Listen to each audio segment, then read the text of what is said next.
One thing I've noticed is I have a tendency to give unsolicited advice, which is one thing I love about YouTube, is the fact that I can give all the advice I want to give my friends and family about how I see them living their lives, and I can put it up here on YouTube, and I'm like, hey guys, just go check out my channel, go look at what I'm doing, and then now they're willingly watching the advice, but the end is nigh!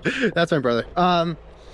Yeah, but one thing I wanted to talk about today was, I'm not sure, like, for me, I noticed this tendency to over consume knowledge. And what I mean is, when I'm trying to learn something, I just keep on reading books, watching videos, and just trying to get in every single little bit of knowledge I can.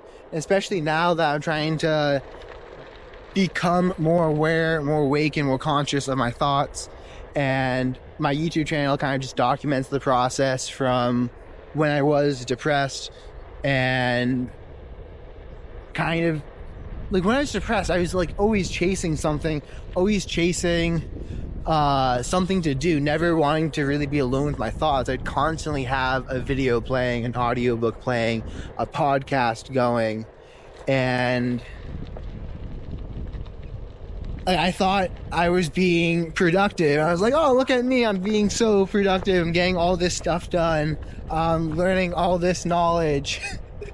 And little did I realize I was just being extremely unconscious, but like learning a lot, but being unconscious at the same time. And when you become, it's this weird phenomenon of when you become conscious to your environment, to the world around you, the more conscious you become, the more answers just start to present themselves, and the more you start to understand.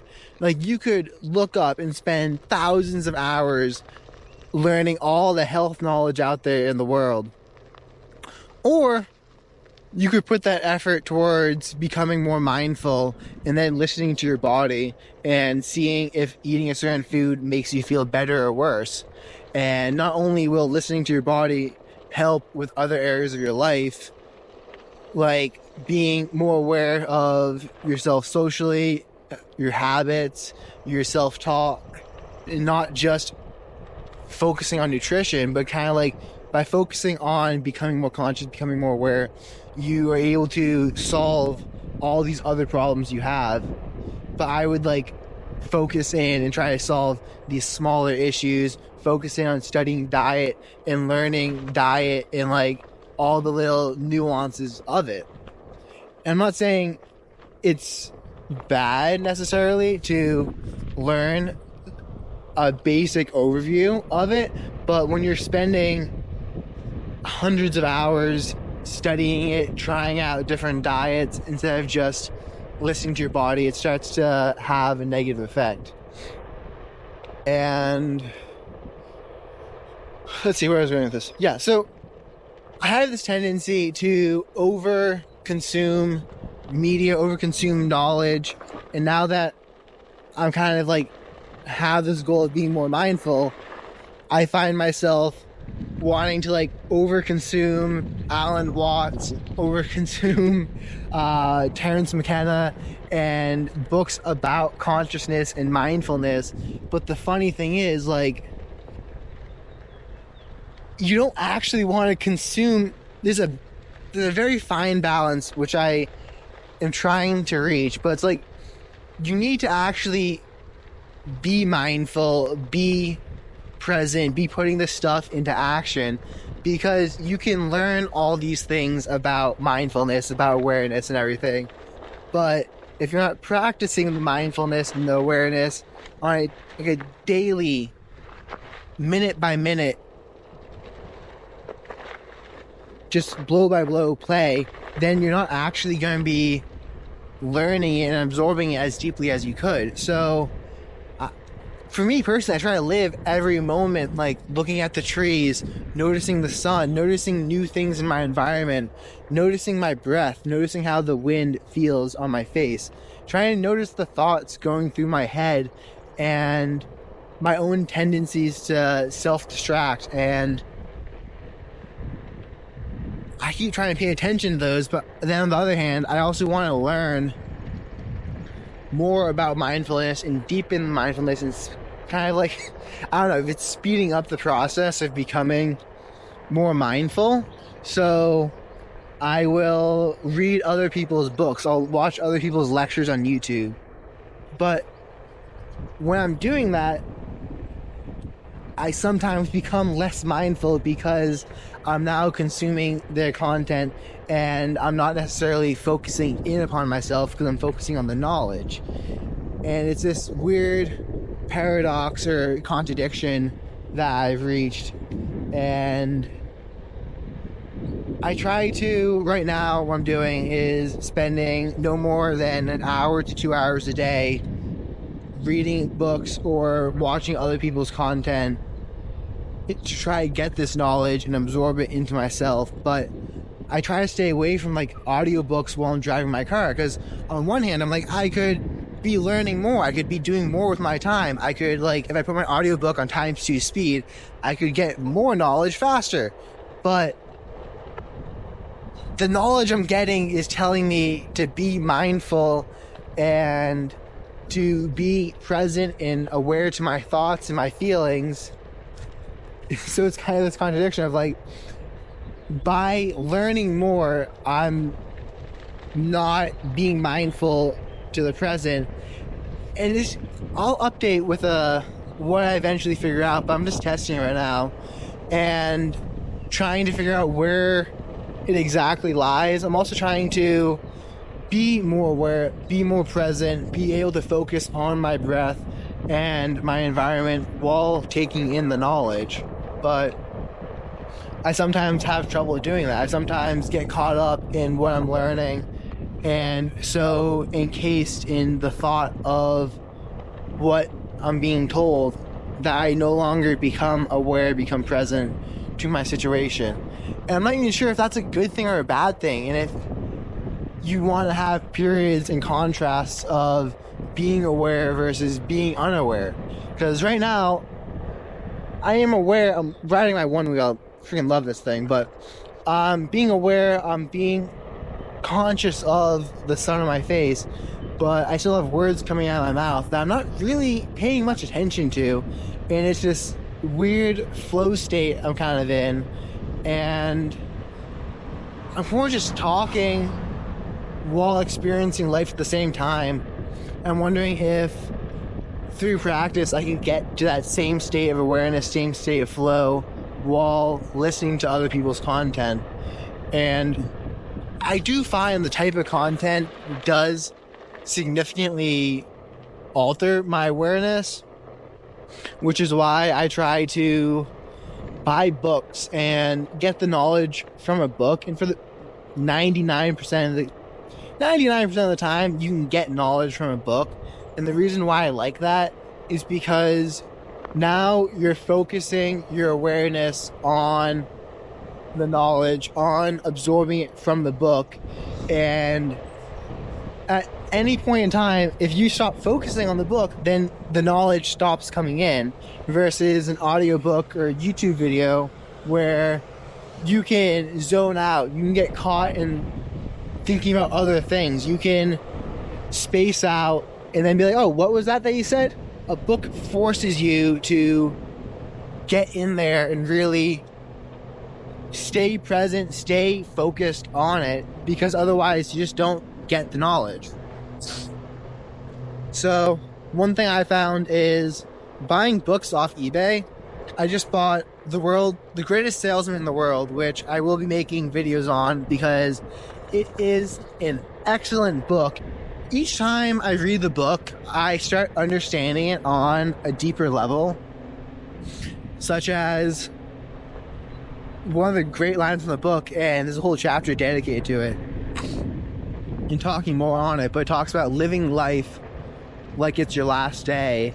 And I never really understood that, because I had this disconnect of, well, if I live my life like it's my last day on earth, then I'm like, well, I'm not going to plan out stuff. I'm not going to, like, I don't know, I wouldn't do my laundry. I wouldn't wash my clothes.